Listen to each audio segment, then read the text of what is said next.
ಇನ್ನು ಚುನಾವಣಾ ಆಯೋಗದ ವಿರುದ್ಧವಾಗಿ ರಾಹುಲ್ ರಣಕಹಳೆ ಊದಿದ್ದಾರೆ. ಫ್ರೀಡಂ ಪಾರ್ಕ್ನಲ್ಲಿ ಮೋದಿ ವಿರುದ್ಧವಾಗಿ ವಾಗ್ದಾಳಿ ನಡೆಸಿದ್ರು. ಮಹದೇವಪುರದಲ್ಲಿ ಮತಗಳ್ಳತನ ಆಗಿದೆ ಅನ್ನುವಂತ ಆರೋಪ ಮಾಡ್ತಾರೆ.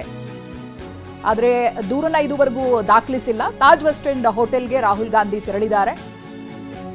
ಡಿಕ್ಲರೇಷನ್ಗೆ ಸಹಿ ಹಾಕಿದ್ರೆ ಕಾನೂನಾತ್ಮಕ ಸಮಸ್ಯೆ ಆಗಬಹುದು. ಹೀಗಾಗಿ ದೂರು ನೀಡುವುದಕ್ಕೆ ರಾಹುಲ್ ಹಿಂದೇಟು ಹಾಕ್ತಾ ಇದ್ದಾರೆ. ಆ ಸಾಧ್ಯತೆಗಳು ಹೆಚ್ಚಾಗಿದೆ ಅಂತಾನೂ ಹೇಳಲಾಗ್ತಾ ಇದೆ. ಹೌದು, ಈ ರೀತಿಯಾಗಿ ಮತಗಳ್ಳತನ ಆಗಿದೆ ಅಂತಾನೂ ಹೇಳಿದ್ರು. ಬಟ್ ಅದು ಕೇವಲ ಆರೋಪಕ್ಕಷ್ಟೇ ಸೀಮಿತವಾಗಿರಲಿಲ್ಲ, ಮಾತಿಗಷ್ಟೇ ಸೀಮಿತವಾಗಿರಲಿಲ್ಲ. ನಿನ್ನೆ ದಿನದ ಸುದ್ದಿಗೋಷ್ಠಿಯಲ್ಲಿ ಅದಕ್ಕೆ ಸಂಬಂಧಪಟ್ಟಂತ ಕೆಲ ದಾಖಲೆಗಳನ್ನ ಕೂಡ ಮುಂದಿಟ್ಟು ಮಾತನಾಡಿದ್ರು. ಬಟ್ ಇನ್ನೂ ಕೂಡ ದೂರು ಕೊಟ್ಟಿಲ್ಲ ಅನ್ನೋ ವಿಚಾರ ಗೊತ್ತಾಗ್ತಾ ಇದೆ. ಹಿರಿಯ ಪ್ರತಿನಿಧಿ ಕಿರಣ್ ನಮ್ಮ ಜೊತೆಗೆ ಲೈವ್ ನಲ್ಲಿ ಜಾಯ್ನ್ ಆಗ್ತಾ ಇದ್ದಾರೆ.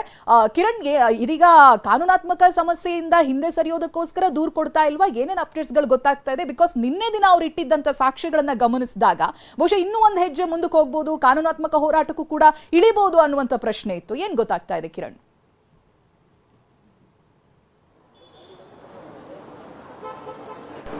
ಚೈತ್ರ, ನಾನು ಈಗ ಮುಖ್ಯ ಚುನಾವಣಾಧಿಕಾರಿ ಕಚೇರಿ ಮುಂದೆ ಇದ್ದೀನಿ. ಮುಖ್ಯವಾಗಿ ಇಲ್ಲಿ 1 ಗಂಟೆಯಿಂದ 3 ಗಂಟೆವರೆಗೂ ಕೂಡ ಇಲ್ಲಿ ಅಪಾಯಿಂಟ್ಮೆಂಟ್ ಅನ್ನು ತಗೊಂಡಿದ್ರು. ಜೊತೆಗೆ 6 ಜನ ಬಂದು ನಾವು ಈ ಒಂದು ಮೆಮೊರಂಡಮ್ ಕೊಡ್ತೀವಿ ಅಂತ ಹೇಳಿದ್ರು. ಅದರಲ್ಲಿ ವಿರೋಧ ಪಕ್ಷದ ನಾಯಕರಾಗಿರುವಂಥ ರಾಹುಲ್ ಗಾಂಧಿ ಇರ್ಬೋದು, AICC ಅಧ್ಯಕ್ಷರಾದಂಥ ಮಲ್ಲಿಕಾರ್ಜುನ್ ಖರ್ಗೆ ಇರ್ಬೋದು, ಸುರ್ಜೇವಾಲಾ ಇರ್ಬೋದು, ವೇಣುಗೋಪಾಲ್ ಇರ್ಬೋದು, ಮತ್ತು ಮುಖ್ಯಮಂತ್ರಿ ಸಿದ್ದರಾಮಯ್ಯ ಅವರು ಮತ್ತು ಉಪಮುಖ್ಯಮಂತ್ರಿ DK ಶಿವಕುಮಾರ್ ಅವರು ಕೂಡ ಇವರು 6 ಜನ ಇಲ್ಲಿ ಬಂದು ಕೊಡುವಂಥ ಒಂದು ಪ್ರೋಗ್ರಾಮ್ ನಿಗದಿಯಾಗಿತ್ತು.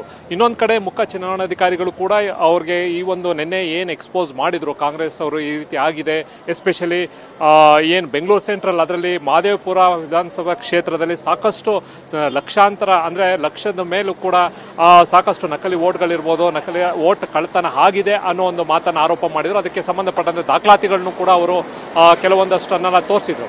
ಇಲ್ಲಿ ಮುಖ್ಯ ಚುನಾವಣಾಧಿಕಾರಿಗಳು ನೀವು ಏನು ಆರೋಪಗಳನ್ನೆಲ್ಲ ಮಾಡಿದ್ರು, ಅಲಿಗೇಷನ್ಸ್ ಎಲ್ಲ ಮಾಡಿದ್ರು, ಅದನ್ನು ಅಫಿಡೇಟ್ ಅಂದರೆ ಓತ್ ಮೂಲಕ ಅಥವಾ ಡಿಕ್ಲರೇಷನ್ ಮೂಲಕ ತಮಗೆ ಕೊಡಬೇಕು. ನಾವು ಅದ್ರ ಬಗ್ಗೆ ನೀವು ಕೊಟ್ಟಂಥ ಏನು ಮಾಹಿತಿ ಇದೆ ಅದನ್ನು ನಾವು ತನಿಖೆ ಮಾಡ್ತೀವಿ ಅನ್ನೋ ಒಂದು ಹೇಳಿದ್ರು. ಅಥವಾ ಅದಕ್ಕೆ ಸಂಬಂಧಪಟ್ಟ ನೀವು ಕೊಡೋಕ್ಕಾಗಲಿಲ್ಲ ಅಂದರೆ ಅಪಾಲಜಿ ಕೇಳಬೇಕು ಅನ್ನೋ ಒಂದನ್ನು ಕೂಡ ಹೇಳಿದರು. ಬಹುಶಃ ಈ ಒಂದು ಕಾನೂನಾತ್ಮಕ ಮುಂದೆ ಒಂದು ತನಿಖೆ ಮಾಡೋಕ್ಕೆ ಬಹುಶಃ ಈ ಒಂದು ಚುನಾವಣಾ ಆಯೋಗ ನಿರ್ಧಾರ ಮಾಡಿದೆ.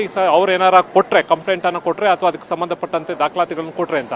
ಇನ್ನೊಂದು ಇರುವಂಥ ಮಾಹಿತಿ ಪ್ರಕಾರ ಬಹುಶಃ ದೆಹಲಿಯಲ್ಲೂ ಕೂಡ ಕಾಂಗ್ರೆಸ್ನ MP ಗಳು ಕೂಡ ಈಗ ಸಂಬಂಧಪಟ್ಟಂತೆ ಪ್ರೊಟೆಸ್ಟ್ ಮಾಡಿ ಅಲ್ಲಿಯ ಮುಖ್ಯ ಚುನಾವಣಾ ಅಂದರೆ ಚೀಫ್ ಎಲೆಕ್ಷನ್ ಕಮಿಷನ್ ಅಲ್ಲಿ ಕೊಡುವಂಥ ಸಾಧ್ಯತೆ ಇದೆ ಅನ್ನೋದು ಕೂಡ ಹೇಳ್ತಿದ್ದಾರೆ. ಇಲ್ಲಿಗಿಂತ ಅಲ್ಲಿ ಕೊಡಬೇಕು ಅನ್ನೋದು ಒಂದು ಮೂಲಗಳಿಂದ ಸಿಕ್ಕಿರುವಂಥ ಮಾಹಿತಿ. ಹಾಗಾಗಿ ಬಹುಶಃ ಇಲ್ಲಿ ಕೊಡದಲ್ಲೇ ದೆಹಲಿಯಲ್ಲಿ ಕೊಡೋಕ್ಕೆ ಬಹುಶಃ ಬರೀ ಕರ್ನಾಟಕ ಹೊರತಲ್ಲ, UP ಬೇರೆ ಮಹಾರಾಷ್ಟ್ರದಲ್ಲಿ ಬೇರೆ ಕಡೆ ಇದೇ ರೀತಿ ಆಗಿದೆ ಅನ್ನೋದನ್ನು ಬಿಂಬಿಸ್ಕೋಸ್ಕರ ಬರೀ ಕರ್ನಾಟಕ ಬಿಟ್ಟ ದೇಶಾದ್ಯಂತ ಆಗಿರುವಂಥದ್ದಕ್ಕೆ ಅಲ್ಲಿ ಕೊಡುವಂಥದ್ದಿದೆ. ಈಗ ಸದ್ಯಕ್ಕೆ 3 ಗಂಟೆವರೆಗೂ ಕೂಡ ಟೈಮ್ ಇದೆ. ಅಲ್ಲಿವರೆಗೂ ಕೂಡ ಚೀಫ್ ಮುಖ್ಯ ಚುನಾವಣಾಧಿಕಾರಿಗಳು ಅವರಿಗೆ ಟೈಮನ್ನು ಕೊಟ್ಟಿದ್ರು. ಆದರೆ ಇಲ್ಲಿವರೆಗೂ ಕೂಡ ಕಾಂಗ್ರೆಸ್ ಪಕ್ಷದಿಂದ ಆಗಲಿ ಅದಕ್ಕೆ ಸಂಬಂಧಪಟ್ಟಂತೆ ಯಾರೂ ಕೂಡ ಇಲ್ಲಿವರೆಗೂ ಕೂಡ ನಮ್ಮ ಮುಖ್ಯ ಚುನಾವಣಾಧಿಕಾರಿನ ಭೇಟಿ ಮಾಡಿ ಮನವಿಯನ್ನು ಅಥವಾ ಇದಕ್ಕೆ ಸಂಬಂಧಪಟ್ಟಂತ ಆದಂಥ ಬೆಳವಣಿಗೆ ಕುರಿತಂತೆ ಮೆಮೊರಂಡಮ್ ಕೊಡೋದಾಗಲಿ ಯಾವುದು ಕೂಡ ಆಗಿಲ್ಲ. ಚೈತ್ರ, ಥ್ಯಾಂಕ್ ಯು ಕಿರಣ್ ಮಾಹಿತಿಗಾಗಿ.